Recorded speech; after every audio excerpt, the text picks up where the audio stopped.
이제 우리가 그동안 요한복음을 살펴오면서 어느 정도들 감을 잡았을 거예요. 이제 사도 요한은 어느 한 사건을 먼저 탁 드러내요. 그리고 그것으로 인한 논쟁이 일어나죠. 그리고 그 논쟁으로 말미암아 더 깊은 차원으로, 그러니까 예수님께서 우리에게 주시고자 하는 영적 지식을 얻게 하시기 위하여 더 깊은 곳으로 진전하고 우리를 접근하게 하셔서 영적 지식을 얻게 하는 것이에요. 한 사건이 한 사건으로 끝나는 것이 아니라 거기서 더 깊은 곳으로, 그러니까 여러분 우리가 그렇게 자라나시기를 축원드립니다.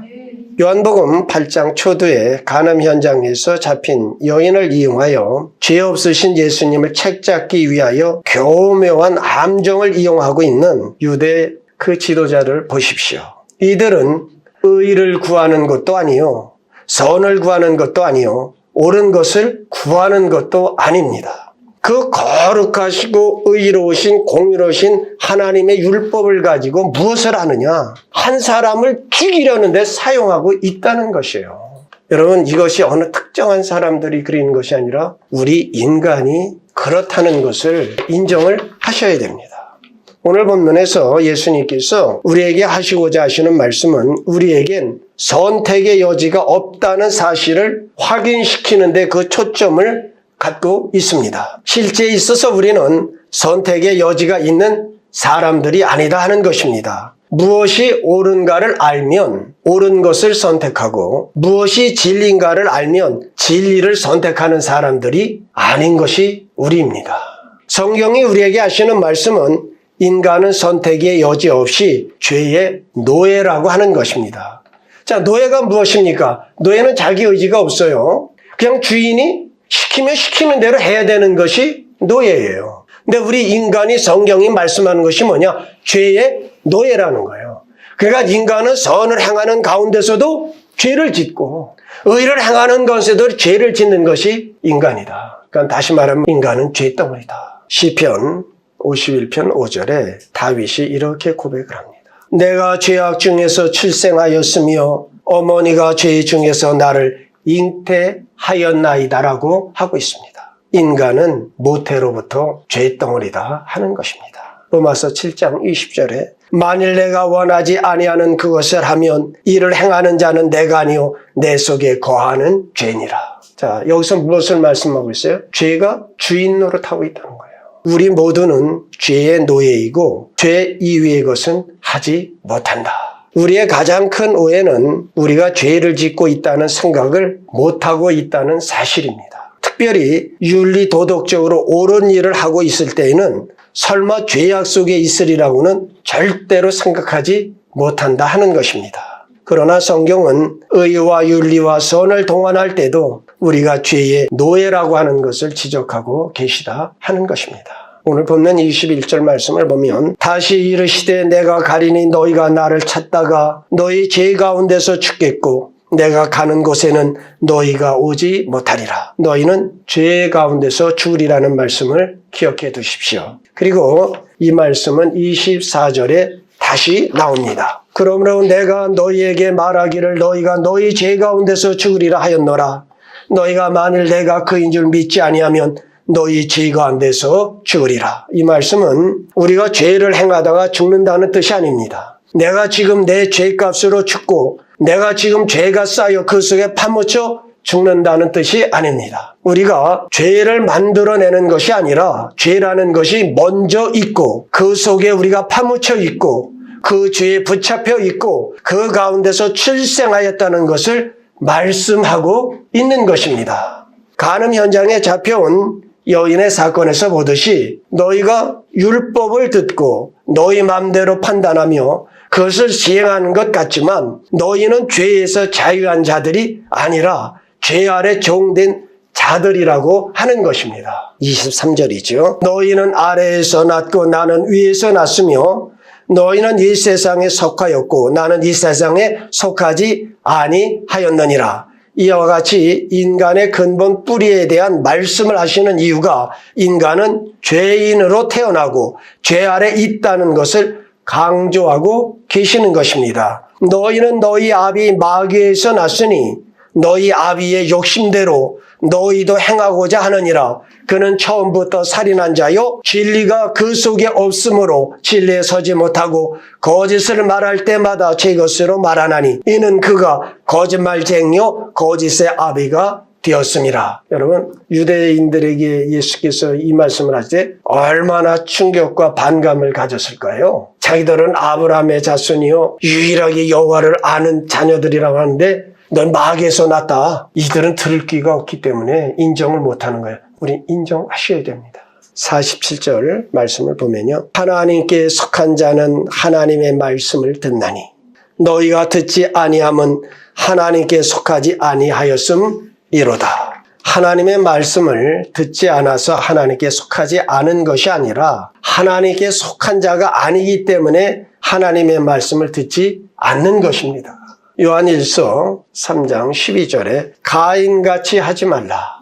그는 악한 자에 속하여 그 아우를 죽였으니 가인은 자기 동생 아벨을 죽였기 때문에 우리는 악한 자요 살인자라고 합니다. 그러나 성경은 이렇게 말하는 것이죠. 그가 동생을 죽여서 살인자가 되고 악한 자가 된 것이 아니라 그는 악한 자, 그는 악한 자에 섞여있기 때문에 살인자가 된 것이다. 살인을 하였기 때문에 악한 자가 아니라 악한 자였기 때문에 살인했다. 여러분, 우리는 늘 네가 나 건드렸지?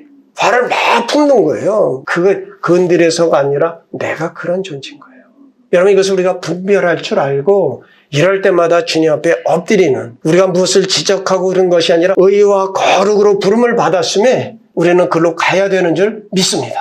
인간은 결과를 만들어내는 자들이 아닙니다. 결과는 분명합니다. 그것은 인간은 근본부터 하나님의 편이 아닌 자들이기 때문에 그러한 것입니다. 요한복음을 살펴오면서 우리는 그러죠. 유대인들이 왜 예수님께 저럴까? 아마 여러 가지 우리가 의문들이 들었을 거예요. 근데 우리가 오해하지 말아야 할 것은 유대인이라 그런 것이 아니라 인간이 바로 그런 존재이다 하는 것이에요. 우리들이 선택할 능력이 우리 자신에 있다는 착각만큼 우리를 신앙상의 문제에서 늘 넘어지게 하는 것은 없을 것입니다. 31절로 32절 말씀을 보면 그러므로 예수께서 자기를 믿은 유대인에게 이르시되 너희가 내 말에 거하면 참으로 내 제자가 되고 진리를 알지니 진리가 너희를 자유롭게 하리라. 갑자기 자유라고 하는 말씀이 등장을 합니다. 지금 예수님께서 우리에게 가르치고 싶은 것은 단 하나입니다. 너희가 죄를 짓는 것은 죄를 선택했기 때문이 아니라 너희는 죄를 짓는 족속이요 죄밖에 지을 줄 모르는 자들이기 때문이다 하는 것입니다. 문제는 우리들이 죄로부터 탈출해야 하고 거기로부터 구출받아야 하는데 그 방법은 오직 한 가지, 예수, 그분이 하시는 방법밖에 없다 하는 것입니다. 그때야 비로소 아들이 자유롭게 하면 자유롭게 되는 것입니다. 그러니까 우리는 스스로가 아니라 그리스도 의존적인 존재인 것을 잊어서는 아니 됩니다. 근데 자유라는 말만큼 우리에게 혼돈을 가져다 주는 말도 또한 없다 하는 것이에요. 자유란 무엇을 위해 자유하느냐는 개념이 있고 속박과 억압으로부터의 자유가 있습니다. 만일 내가 누구에게 이렇게 묶여 있다면 그 묶인 데서 풀려나 내가 자유로 내 힘을 쓸 수 있다라고 한번 생각을 해봅시다. 근데 그 힘을 무엇을 위하여 쓸 것이라고 하는 목적이 없다면 그 자유는 무의미한 것이에요. 그런데 우리는 어디에만 익숙하냐 하면 날 좀 그냥 내버려 두세요. 그냥 날 좀 내버려 두세요. 여기에만 익숙해 있어요. 모든 속박과 규제로부터 한 걸음 더 나아가 책임으로부터 놓여나는 데에 대한 열망이 있을 뿐이지 놓여나서 어떤 가치 있는 일을 할 것인가에 대한 생각이 없다는 것입니다. 이것이 오늘을 사는 현대인들의 가장 큰 숙제인 거예요. 우리 성공학교 성도님들이 다 성부 되시기를 축복드립니다. 근데 여러분 분명한 거예요. 내가 억만을 가졌을 때 무엇을 할 것인가라는 목적과 목표가 있어야 돼요. 그냥 돈만 보면 돈 벌래 되는 것이에요. 하나님이 나에게 축복의 통로로 사용하셨으면 그 통로가 되어지시면 끊임없이 공급하실 줄 믿습니다. 뚜렷한 목적이 여러분을 움직이는 그런 성도들 되시기를 축복드립니다. 무엇을 위한 지식이며 협력이며 모임이냐 하는 자유의 목적이 없습니다. 이것들은 싫다는 것밖에 없어요. 그러므로 진정한 자유는 기독교만이 줄 수가 있는 것입니다. 그러나 우리는 기독교를 떠나는 것이 자유라고 여기며 많은 유혹을 받습니다. 이 문제는 어제 오늘의 이야기도 아니며 우리가 만들어낸 것도 아닙니다. 인간의 타락의 장인 창세기 3장에 보면 그 하나님의 그 아름다운 동산, 부족함이 없는 행복한 에덴의 동산에 뱀이 들어왔어요. 뱀이 들어와서 하와에게, 하와야, 이 동산에 있는 모든 열매는 하나님이 먹지 말라고 하더냐? 자, 여기서부터 나오는 거예요. 동산에 있는 모든 열매를 먹지 말라 하더냐? 어떻게 해요? 인색한 하나님을 인식시키죠. 하와가 아니요. 저 동산의 중앙에 있는 저 나무의 열매만 먹지 말라고 하셨어요. 저것을 먹는 날에는 네가 죽을까 하노라. 이때 뱀이 하는 말이야. 이야, 그건 말이라고 하냐? 그거 절대 죽지 않아. 3장 5절에요. 너희가 그것을 먹는 날에는 너희 눈이 밝아져 하나님과 같이 되어 선악을 알 줄 하나님이 아심이니라. 여러분 이 말씀을 주목해 보세요. 죄로 넘어지게 하기 위해서 사탄이 인간을 유혹한 상급이 무엇인가를 주의 깊게 보십시오. 손해보고 있다는 생각. 즉 이것을 먹으면 나도 하나님과 같이 되니까 하나님께서 먹지 말라고 금하셨다는 생각을 듣게 하였어요. 그래서 성경은 무릇 지킬 만한 것보다 네 마음을 지키라. 하나님께서 금하신 열매를 먹으면 하나님과 동등한 입장이 되고 하나님 밑에 있는 속박에서 벗어나게 될 것이라고 하는 즉 자유를 상급으로 걸고 있는 것입니다. 그러나 이 자유는 무엇을 근거로 한 약속인가 하면 거짓을 근거로 한 약속입니다. 조금 전에 보았던 요한복음 8장 44절의 말씀대로 사단은 처음부터 거짓말한 자요 살인한 자입니다. 사탄이 그 거짓을 들어 자유를 상급으로 걸어서 무엇을 만들어내느냐 하는 겁니다. 살인을 만들어냈어요. 사탄은 결코 죽지 않는다고 오히려 눈이 밝아져 하나님과 같이 된다라고 유혹을 했습니다. 그런데 먹었더니 어떻게 되어졌느냐 하는 것이죠. 생명의 근원이신 하나님으로부터 분리되어졌어요. 그러니까 인간이 선악과를 먹는 그 순간 하나님으로부터 분리되어 영적으로는 죽음이 찾아온 것이요. 그래서 그로부터 인간은 타락하여 죄밖에 지을 줄 모르는 자들이 되어진 것이다 하는 것이죠. 오늘날 우리에게 있어서도 가장 큰 죄의 유혹은 하나님 앞에 나아가 엎드리는 것이 손해보는 것 같고 속박당하는 것 같고 미치는 것 같은 생각이 끊임없이 드는 것입니다. 우리가 신앙생활하는 것, 즉 예배드리고 기도하고 찬송하는 모든 것들은 다 눈에 보이는 거예요. 우리가 하나님 앞에 엎드리는 것입니다. 그러나 사탄은 절대로 사람이 자기 휘하에 있다라고 하지 않아요. 사탄은 어떻게 하면 나는 너와 같이 하는 동업자이지 내가 너를 주장하는 너의 임금도 너의 주인도 아니야. 한 걸음 더 나가서 사탄은 우리를 어떻게 유혹하느냐. 나는 너를 섬기는 너를 도와주는 도움이 내지는 하인이야. 속지 마십시오. 사탄은 우리를 높여주고 늘 왕이라 불러주고 자기가 성실한 도움이 내지는 하인이 되어서 봉사를 하는 듯 하면서 우리 자신도 모르는 사이 죄악의 수렁이 아주 유쾌하게 빠져들게 하는 것입니다. 성경은 뭐라고 말씀하세요? 그 끝은 멸망이지라. 우리는 늘 속아 넘어갑니다. 그래서 성경은 그 실상을 알려줍니다. 너희는 사탄의 종이니라. 죄의 종이라고 말씀하십니다. 그럴 때마다 우리는 아니요. 우리는 선했으며 하나님을 향하여 열심을 냈다라고 합니다. 실제 있어 우리는 하나님에 대한 열심을 갖고 있고 교회에 봉사하고자 하는 헌신의 마음을 가지고 있습니다. 그런데 중요한 것은 이런 것들을 가지고도 사탄은 시기와 분쟁과 당짓는 것들을 만들어 낸다라고 하는 것이에요. 이것이 성경이 지적하는 어려운 것 중에 하나예요. 우리는 그저 우리가 하는 일이 선하고 목적이 선하면 다 좋은 것이라고. 근데 하나님은 그 과정을 보시는 거예요. 너희가 어떠한 마음으로 어떻게 섬기며 어떻게 연합하고 조화를 이루며 약한 자를 끌어오며 붙들어주며 이 일을 하였느냐. 우리가 어떤 엄청난 일을 하였다라고 해서 하나님에게 더 큰 영광이 돌려지는 것이 아니에요. 그분은 스스로 존귀하신 분이고 영광에 충만하신 분이에요. 그분이 기뻐하시는 것은 우리가 연약할지라도 하나님의 뜻대로 순복하고 순종하는 그것을 기뻐하시는 겁니다. 근데 오늘 우리는 하나님의 일을 하는 가운데서도 시기가 있고 당짓는 것이 있고 삐죽거리는 것이 있다. 이건 하나님의 일이 아니라 사탄의 일을 하는 것이다.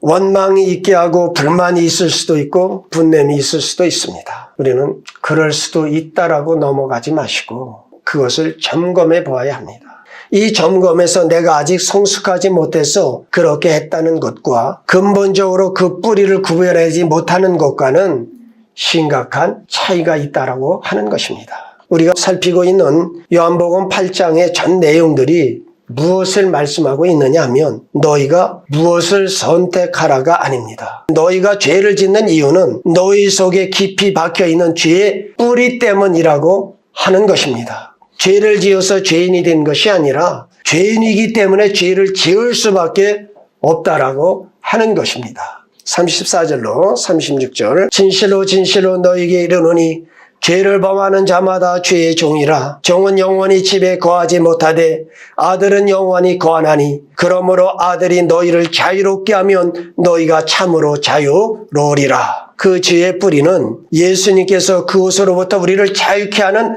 방법밖에 없다라고 말씀하고 계십니다. 왜냐하면 죄 아래에 있는 사람은 주인이 사탄이기 때문에 그렇습니다. 요한일서 3장 8절에 죄를 짓는 자는 마귀에게 속하나니 마귀는 처음부터 범죄함이라. 하나님의 아들이 나타나신 것은 마귀의 일을 멸하려 하심이라. 예수님께서 사탄을 물리치시고 우리를 빼앗아 내시고 우리의 죄값을 그의 피로 갚으시고 우리를 사단의 휘에서 끌어내신 것입니다. 이것이 성경이 말씀하는 구원입니다. 로마서 6장 22절로 23절 이제는 너희가 죄로부터 해방되고 하나님께 종이 되어 거룩함에 이르는 열매를 맺었나니 그 마지막은 영생이라. 죄의 삭은 사망이요 하나님의 은사는 그리스도 예수 우리 주 안에 있는 영생이니라. 하나님의 사랑하심을 받는 우리 성과 함께 온 성도님들이여, 이제 주께서 우리를 자유케 하셨으니 다시는 불의의 병기로 죄에 내주지 마시고 하나님 나라의 백성이요 하나님의 자녀요 의의 병기요 하나님의 영광된 일을 위해서 우리가 부름받았음을 아시고 이것이 우리의 축복임을 고백하시며 감사하시기를 축원드립니다. 이제 로마서 10장 1절로 오늘 말씀을 끝맺겠습니다. 그러므로 형제들아 내가 하나님의 모든 자비하심으로 너희를 권하노니 너희 몸을 하나님이 기뻐하시는 거룩한 산제물로 드리라. 이는 너희가 드릴 영적 예배니라. 죄의 종으로부터 자유함을 얻어 하나님 앞에 산제물로 스스로 바친 자들의 그 기쁜 간증들이 성경에 기록되었을 뿐 아니라 우리 모두에게 주어진 동일한 약속임을 놓치지 마시고 누리시고 사용하시고 만족한 간증들이 여러분의 생애에 넘쳐나시기를 우리 주 예수 그리스도의 이름으로 축원드립니다. 네, 기도하십니다.